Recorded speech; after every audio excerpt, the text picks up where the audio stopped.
সফলতার কোনো শর্টকাট হয় না, হয় অনেক কাঠখড় পুড়িয়ে জীবন যুদ্ধের প্রতিটি অধ্যায়ে নিজেকে প্রমাণ করে করে একটু একটু করে আপনি সফল হবেন, একটু একটু করে আগাবেন। ইটস এ জার্নি, এটা কোনো ডেস্টিনেশন নয়। এবং সফল হওয়ার পথ পরিক্রমায় কোনো লিফট নেই, সিঁড়ি বেয়ে উপরে উঠতে হয়। কি বেয়ে? কিন্তু আমরা সফল হতে চাই কিভাবে? ডাইরেক্ট 100 তলায় তো আমি সফল, উপরে সবার উপরে আমি, এইভাবে চাই সফলতাটা।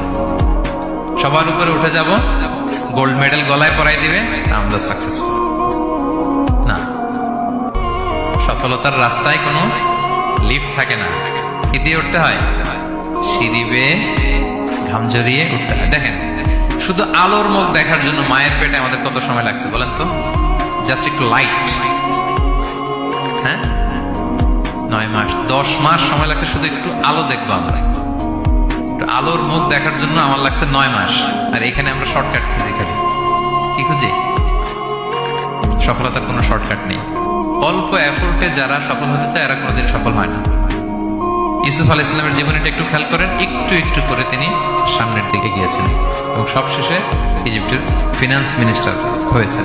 এজন্য ধৈর্য ধারণ করতে হবে, নিজের সর্বোচ্চটুকু উজাড় করে দিয়ে আপনার রোলটা আপনি প্লে করবেন, এরপর আল্লাহ তাআলার উপর ভরসা রাখবেন। কিন্তু অনেক চেষ্টার পরেও যদি কাঙ্ক্ষিত সফলতা না পান, হতাশ হওয়ার কিছু নাই। কারণ বিশ্বাসীর সফলতা শুধু দুনিয়াতে না, বিশ্বাসীদের সফলতা আখিরাত পর্যন্ত বিস্তৃত। ওইটা আসল সফলতা।